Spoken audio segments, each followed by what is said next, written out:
कामयाबी का सूत्र, द सीक्रेट ऑफ सक्सेस। हरे कृष्णा, आप सभी का स्वागत है 108 दिन 108 श्रीमद् भगवद गीता श्लोक चैलेंज के 18वें दिन में।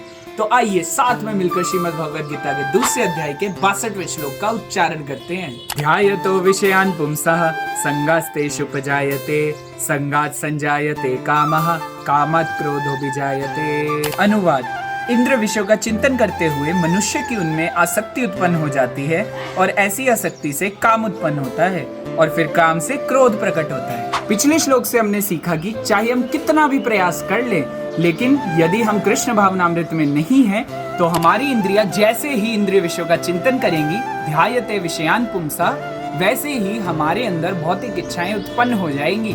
संगस्तेषुपजायते, हमारी इंद्रियों को कुछ कार्य चाहिए होते हैं, जैसे आंखों ने कुछ देखना है, कानों ने कुछ सुनना है और जीवा को कुछ स्वाद चखना है इत्यादि।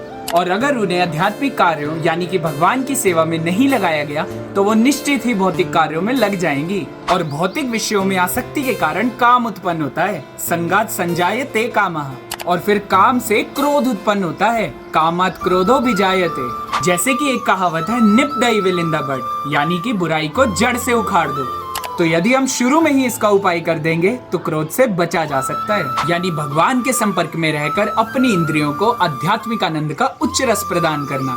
परम दृष्ट्वा निवर्तते, यही कामयाबी का सूत्र है। अब आप सबने इस श्लोक का तात्पर्य श्रीमद् भगवद गीता से पढ़ना है और इस प्रश्न का उत्तर देना है कि संसार के इस जंजाल से निकलने का एकमात्र उपाय क्या है। तो चैलेंज में पार्टिसिपेट करने के लिए इस प्रश्न का उत्तर कमेंट सेक्शन में अपने नाम के साथ कमेंट करें। मिलते हैं अगली वीडियो में, तब तक के लिए हरे कृष्णा। भगवत वाणी भगवद गीता की जय। श्रील प्रभुपाद की जय।